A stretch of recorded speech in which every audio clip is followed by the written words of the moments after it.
तो उसमें अगर 2 स्टेटमेंट आपको पता है पहले से, तो 2 स्टेटमेंट तो एलिमिनेट हो गया, बचे हुए 2 में आपको करना है। तो जितना ज़्यादा आपके पास नॉलेज है उतना अच्छा आप एलिमिनेशन कर सकते हो। ओरिजिनल जो आता है सर्वे और बजट पब्लिश होता है गवर्नमेंट की साइट पे, आप वहाँ से भी डाउनलोड करके एक बार देख ले तो बेहतर हो। क्रिटिकल क्वेश्चंस थोड़े बढ़ रहे हैं, एडिटोरियल्स पे फोकस करें, डेली एडिटोरियल्स।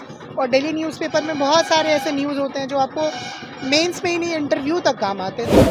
हेलो दोस्तों, नमस्कार। स्वागत है आप सभी का एक और इन्फॉर्मेटिव और इंस्पायरिंग वीडियो में।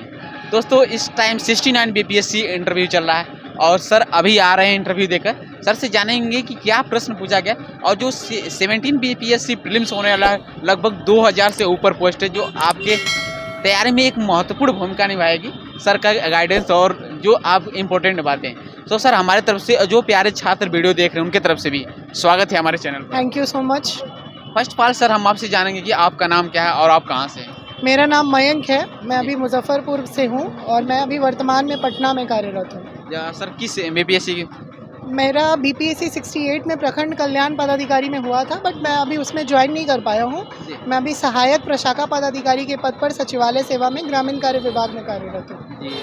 सर ऑलरेडी आप सिलेक्ट है, जॉब के साथ तैयारी आपने किया, इसके लिए बहुत बहुत धन्यवाद। Thank you.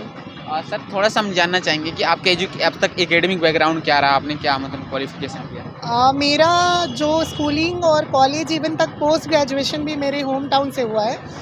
मैं MIT मुजफ्फरपुर में मैंने बीटेक किया मैकेनिकल इंजीनियरिंग में, उसके बाद मैंने एमटेक किया है थर्मल इंजीनियरिंग में। और फिर मैं बीपीएससी की तैयारी कर रहा था और उसी बीच में बिहार SSC के द्वारा आयोजित परीक्षा में मेरा सिलेक्शन हुआ, तो मैं पहले वहाँ ज्वाइन कर लिया था और अभी वहीं पे कार्यरत हूँ। और प्रखंड कल्याण पदाधिकारी के पद पे हुआ था, लेकिन मैं अभी उसमें ज्वाइन नहीं किया हूँ।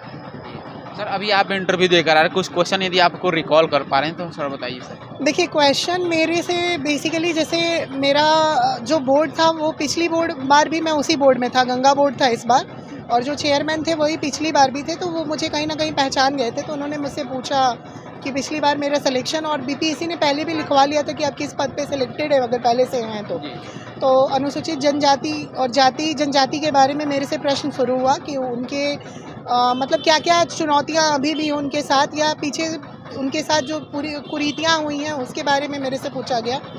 उसके बाद मेरे से अभी करंट मैं जॉब में हूँ, तो मेरे से एक क्वेश्चन एनालिटिकल सर ने पूछा कि file is equal to life, इसको आप कैसे एक्सप्लेन करेंगे, तो ये क्वेश्चन पूछा गया। फिर मेरा हिस्ट्री ऑप्शनल था, तो मेरे से हिस्ट्री ऑप्शनल से 1-2 सवाल किए गए और 1-2 एनालिटिक सवाल भी किया गया कि हिस्ट्री पढ़ना अभी वर्तमान कॉन्टेक्स्ट में क्यों ज़रूरी है, क्यों पढ़ना चाहिए, पुरानी बेकार की बातें हो गई हैं हिस्ट्री। तो ऐसे ही एनालिटिकल क्वेश्चन जो जिससे वो आपका व्यू जानना चाहते हैं। उसके बाद फिर चूँकि मैं कार्यरत हूँ तो मुझे वर्क लाइफ बैलेंस के बारे में मेरे से पूछा गया कि वर्क लाइफ बैलेंस से आप क्या समझते हैं, वर्क लाइफ बैलेंस क्या है, तो एक ये भी सवाल पूछा गया। और फिर हॉबी से कुछ सवाल पूछे गए। सर आपकी हॉबी क्या रही? मेरी हॉबी साइकिलिंग है, तो साइकिलिंग के रिगार्डिंग मेरे से सवाल पूछे गए कि साइकिलिंग के कुछ एक्सेसरीज़ बता दीजिए, आप साइकिलिंग करते हैं तो किन बातों का ध्यान रखना चाहिए, हेलमेट पहनना चाहिए नहीं पहनना चाहिए, नो एंट्री में जाना चाहिए नहीं जाना चाहिए, यही सब कुछ सवाल थे। सर थोड़ा सा अब हम जानना चाहेंगे कि जो 17 बीपीएससी प्रीलिम्स अभी होने वाला है, मतलब इसको किस तरीके से स्टूडेंट प्रिपेयर हो के, इस बार सबसे ज़्यादा मोटिवेशन है कि सबसे ज़्यादा वैकेंसी अब तक की बीपीएससी में है, तो कैसे किस तरीक़ों से अपना स्टूडेंट तैयारी करे कि इसमें प्रीलिम्स में जगह बनाई जाए? देखिए, किसी भी एग्ज़ाम में तैयारी करने के लिए इस बार तो खैर बहुत अच्छा मौका है, बहुत बड़ी वैकेंसी है। तो सबसे पहले ज़रूरी है कि प्रीवियस ईयर क्वेश्चन और एग्ज़ाम के नेचर को समझना। जो 3 पार्ट में एग्ज़ाम है उसमें प्रीलिम्स का एक बहुत बड़ा रोल है। जब तक आप प्रीलिम्स नहीं निकाल पाएंगे, आप मेंस और इंटरव्यू के लिए कितना भी तैयारी कर ले, प्रीलिम्स जो है वो बहुत ज़रूरी है, क्योंकि स्क्रीनिंग होगा तभी आप आगे जाएंगे। तो प्रीवियस ईयर क्वेश्चन जितना हो उतना टाइम एंड अगेन देखें। ऊपर से अभी 2 साल में पैटर्न थोड़ा चेंज हुआ है, तो जो न्यू पैटर्न है उसको थोड़ा स्टडी करें। एनालिटिकल क्वेश्चंस थोड़े बढ़ रहे हैं, एडिटोरियल्स पे फोकस करें, डेली एडिटोरियल्स। और डेली न्यूज़पेपर में बहुत सारे ऐसे न्यूज़ होते हैं जो आपको मेंस में ही नहीं, इंटरव्यू तक काम आते हैं, तो ये सब पे फोकस करना ज़रूरी है मेरे हिसाब से। प्रीलिम्स के स्तर में थोड़ा जो साइंस एंड टेक के बहुत ज़्यादा क्वेश्चन रहते हैं, तो उसको कैसे मजबूत बनाया जाए, आपने क्या पढ़ा था? देखिए, आजकल बहुत सारे कोचिंग इंस्टीट्यूट भी हैं जो यूपीएससी और बाकी परीक्षाओं का तैयारी कराते हैं, तो वो साइंस एंड टेक में बहुत अच्छे मैगजीन्स लेकर आ रहे हैं, तो उसका भी सहारा लिया जा सकता है। और ख़ासकर आप NCERT बेसिक साइंस रिवाइज़ कर लीजिए। जो साइंस बैकग्राउंड के उनको परेशानी नहीं है, जो साइंस बैकग्राउंड के नहीं है उनको पहले बेसिक NCERT का साइंस रिवाइज़ कर लेना चाहिए। और उसके बाद जो है उनको डेली न्यूज़पेपर में अगर साइंस के रिगार्डिंग कोई नई थ्योरी, कोई नया रिसर्च आ रहा है, जैसे अभी मान लीजिए नोबेल प्राइज़ अनाउंस हुआ, तो नोबेल प्राइज़ में चीज़ें क्या कैसे हैं उसका थोड़ा डिटेल उनको जानना चाहिए, फिज़िक्स का, केमिस्ट्री का या जो भी है मेडिसिन का, वो उनको जानना चाहिए। सर मॉडर्न हिस्ट्री क्वेश्चन लगातार बढ़ रहे हैं, पिछले अगर प्रीवियस ईयर्स कंपेयर करें तो मॉडर्न हिस्ट्री के लिए मतलब कैसे आप तैयारी करते हो? मॉडर्न हिस्ट्री देखिए, मॉडर्न हिस्ट्री का जो बुक्स हैं वो सबको पता है, सब बच्चा वही बुक फॉलो करता है।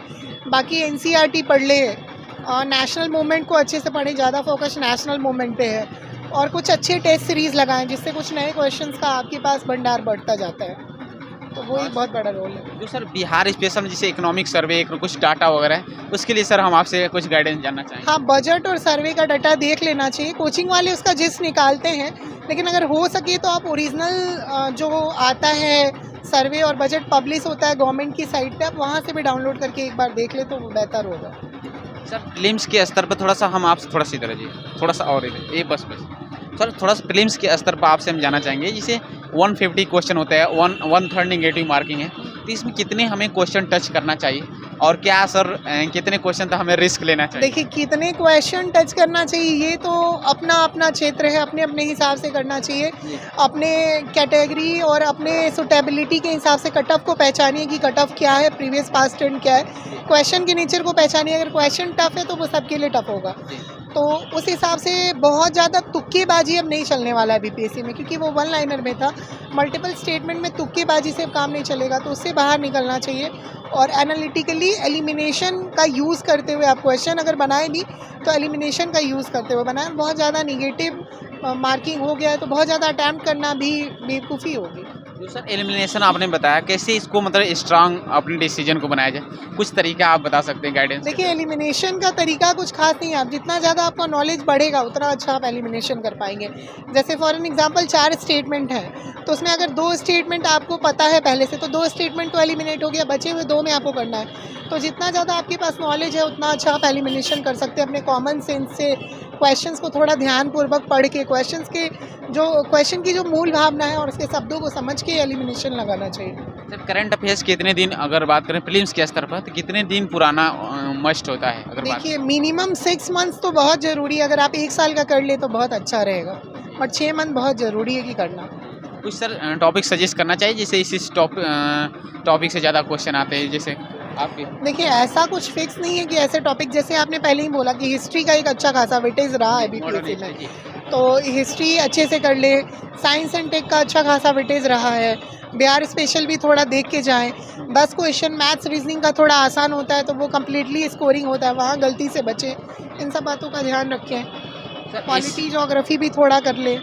सर कुछ ऐसे राइटिंग के इस बार से ज़्यादा जैसे इनरोलमेंट हुआ था, 300 मार्क्स है, कहीं ना कहीं ज़्यादा इसका रोल निभा रहा है मतलब मेंस के स्तर पर, तो ऐसे के लिए मतलब बेहतरीन ऐसे बेस्ट स्ट्रेटजी क्या होनी चाहिए? ऐसे के लिए कंटेंट कहाँ से हम कलेक्ट करें? देखिए, बिल्कुल 1/3 वेटेज है एस्से का। एस्से जो है वो कहीं ना कहीं फिलोसॉफिकल एस्से आपके पूरे एनालिटिकल थिंकिंग को चेक करता है कि आप क्या सोचते हैं किसी चीज़ के बारे में। जैसे आपको कोई एक कोट्स दे दिया जाएगा कुछ भी पर्टिकुलर, उस पर आपको ऐसे लिखना है, तो वो आपका एनालिटिकल थिंकिंग है और it's all about connecting the dimensions. आप वेरियस डायमेंशंस को कैसे एड्रेस करते हैं एस्से में और कैसे कनेक्ट करते हैं वो इंपॉर्टेंट है। तो वेरियस डायमेंशंस को कनेक्ट करने के लिए आपके पास सफिशिएंट तर्क होना चाहिए, लॉजिक होना चाहिए, जो हिस्टोरिकल बैकग्राउंड से भी आपको पता हो, आपको पॉलिटिक्स भी पता हो उस बैकग्राउंड का, आपको उस चीज़ का ज्योग्राफी पता हो, आपको उस टॉपिक के रिगार्डिंग करंट न्यूज़ जो है वो पता हो, कुछ अगर कोर्ट के जजमेंट्स हैं तो वो आप कोट कर सकते हैं। इन सब चीज़ों का इस्तेमाल करना चाहिए। और सर थोड़ा सा जाना GS1 और GS2 के बारे में थोड़ा सा एक बार फिर से बता दीजिए कि पेपर वाइज मतलब कैसे कुछ शॉर्ट नोट्स बनाया जाए, कहाँ से उसके लिए सर? देखिए, GS1 में तो 2 क्वेश्चन स्टैटिस्टिक्स का है, वो एक बहुत इंपॉर्टेंट पार्ट प्ले करता है, तो उसको अच्छे से कर ले।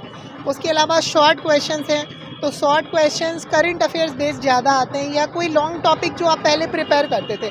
फॉर एन एग्जांपल चंपारण सत्याग्रह पहले आप लॉन्ग में प्रिपेयर करते थे, तो अब शॉर्ट में है, तो अगर शॉर्ट में है तो आप उसी का जेस्ट लिख दें, ठीक है। और समरी लिखना कोशिश करें कि प्रिसाइज राइटिंग हो, और न्यूज़पेपर बहुत ज़रूरी, न्यूज़पेपर पढ़ते रहें।